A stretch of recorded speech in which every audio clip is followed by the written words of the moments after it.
boss. Ako bahala. Oo naman, safe na safe ka sa akin, boss. Ador! Ador, si Ruel! Ako ba? I got you. Nasaan? Andun! Bilis!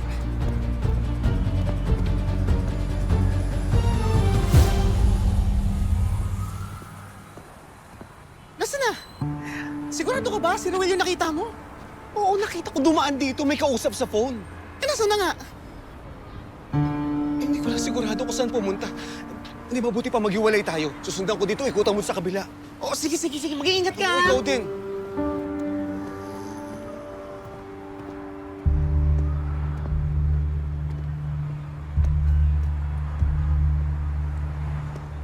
Basing.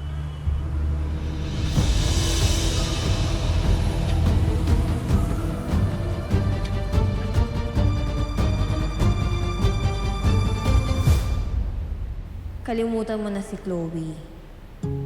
Hindi ka matatanggap ni Calio Olivares dahil anak ka ni Nonoy Batumbakal.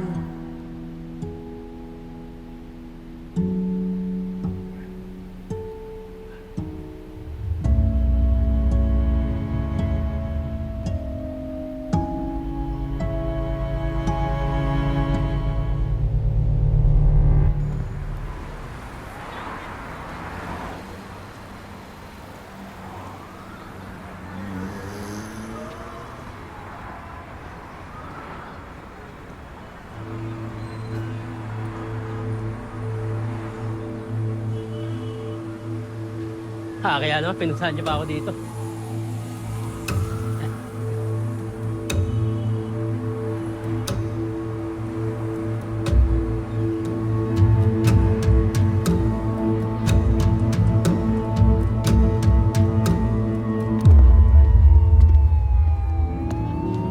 Loloy?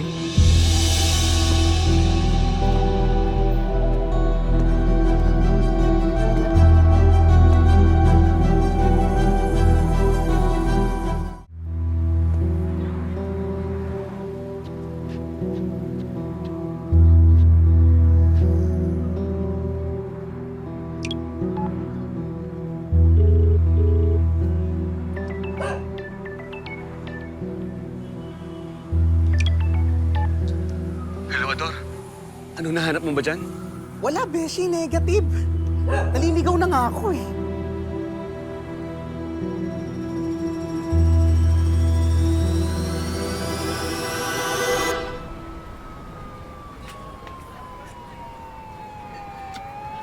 May naramdaman ka ba sumusunod sa'yo kanina? Bukod sa mga chicks, boss, wala naman. Parang nakita ko si Nonoy eh. Si Nonoy. Boss, parang may ang over ka pa kay Nonoy ah. Sabagay, ang galing kasi talaga nun eh, no? Tsaka ano eh, tinalo ka niya eh. Natatakot ka ba sa kanya, boss? Ulol ka ba? Ha? Bakit ang matatakot sa hayop na yun? Siya ang dapat matakot sa akin.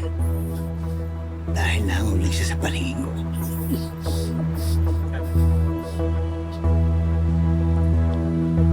Sorry, boss.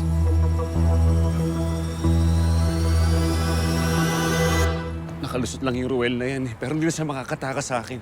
Hindi mo sure. Siyempre magtatago na yan. So ano susunod mong linya? Hanapin kita kahit sa lupalop.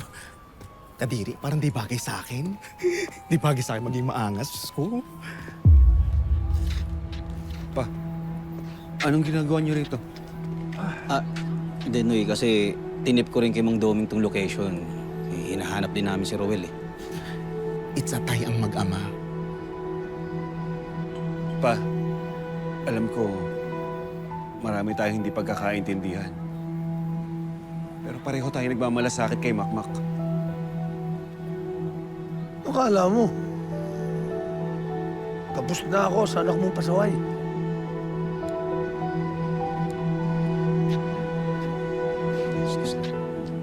Mang Do, Grabe to si Mang Doming.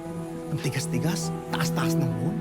Ang mahirap pa nito, homophobic, taas ng pride. Tatay ko pa rin siya.